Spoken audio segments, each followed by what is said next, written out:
Long before cathedrals, rose and saints wore halos in stained glass, there was a man whose greatest miracle wasn't in the sky or on the streets, but in the human heart. His name was Joseph, but you won't find him remembered by that name. Instead, the apostles called him Barnabas, son of encouragement. And encouragement is exactly what he gave in a world that desperately needed it. Welcome to the Heavens Hall of Fame.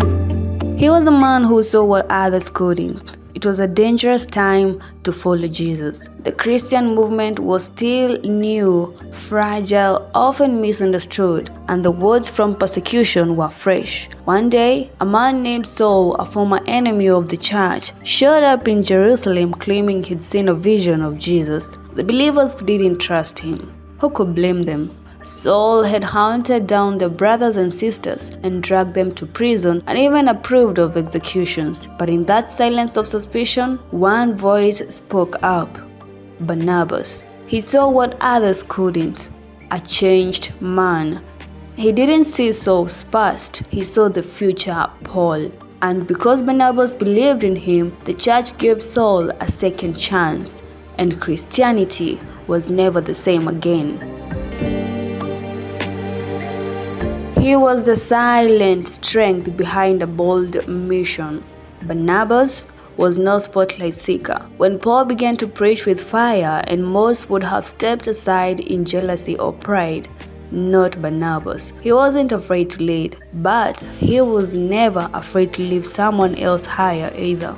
Together, Barnabas and Paul became a missionary powerhouse, traveling from cities to seas, from synagogues to street corners. They faced angry crowds, persecution, hunger, but they carried with them the joy of Christ and the courage to share it. Barnabas' homeland, Cyprus, was the first mission field.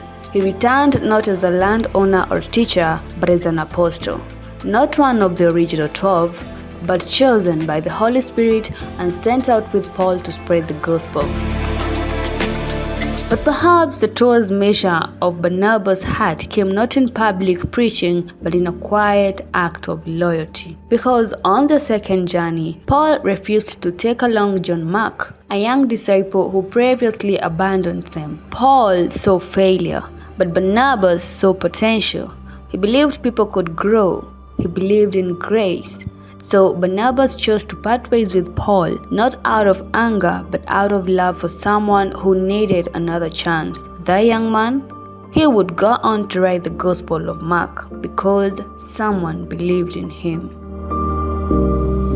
Barnabas never wrote a gospel. He didn't work miracles that filled the streets. But what he did was perhaps even harder. He held people together. He built bridges when others were ready to burn them. He stood by the broken. He gave the discouraged a reason to rise again. In the Catholic Church today, Saint Barnabas is the patron saint of Cyprus, patron saint of peacemakers, encouragers, and second chances.